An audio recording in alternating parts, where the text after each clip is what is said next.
বগুড়ার বিখ্যাত আলুঘাটি রান্না করার জন্য আমি এখানে আলু ও ডিমগুলোকে সিদ্ধ করে নিচ্ছি। ডিমের পরিবর্তে গরুর মাংস, মুরগির মাংস বা বড় মাছেও এই আলুঘাটি তৈরি করা যায়। আমি পাতিলে পরিমাণ মতো তেল দিয়ে তাতে পেঁয়াজ বেরেস্তা করে নিচ্ছি। পেঁয়াজ বেরেস্তাতে আমি সামান্য পরিমাণে জিরাও দিয়েছিলাম। বেরেস্তাগুলো উঠিয়ে সেই তেলে আমি লবণ হলুদ দিয়ে মেখে রাখা ডিমগুলোকে ভেজে নিচ্ছি। ডিমগুলো ভাজা হয়ে গেলে উঠিয়ে নিব এবং সেই তেলে দিয়ে দিব দারুচিনি, এলাচ ও তেজপাতা। হালকা নাড়াচাড়া করে তাতে দিয়ে দিব আদা রসুন বাটা, লবণ, হলুদ, গুঁড়ো মরিচ, ধনে গুঁড়ো ও জিরে গুঁড়ো দিয়ে এটাকে বেশ কিছুক্ষণ কষিয়ে নিব। কষানো হয়ে গেলে এতে দিয়ে দেবো আগে থেকে সিদ্ধ করে পানি দিয়ে চটকিয়ে রাখা আলুগুলো দিয়ে এটাকে ভালো করে বেশ কিছুক্ষণ কষিয়ে নিব।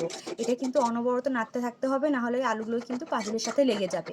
কষানো হয়ে গেলে এতে দিয়ে দেবো পরিমাণ মতো পানি। পানিগুলো ফুটে উঠলে এতে দিয়ে দেবো ভেজে রাখা ডিম এবং কয়েকটা কাঁচামরিচ দিয়ে ঝোল ঘন হয়ে আসলে এতে দিয়ে দিব পেঁয়াজ বেরেস্তাগুলো দিয়ে এটাকে নামিয়ে নিব এবং গরম গরম পরিবেশন করব।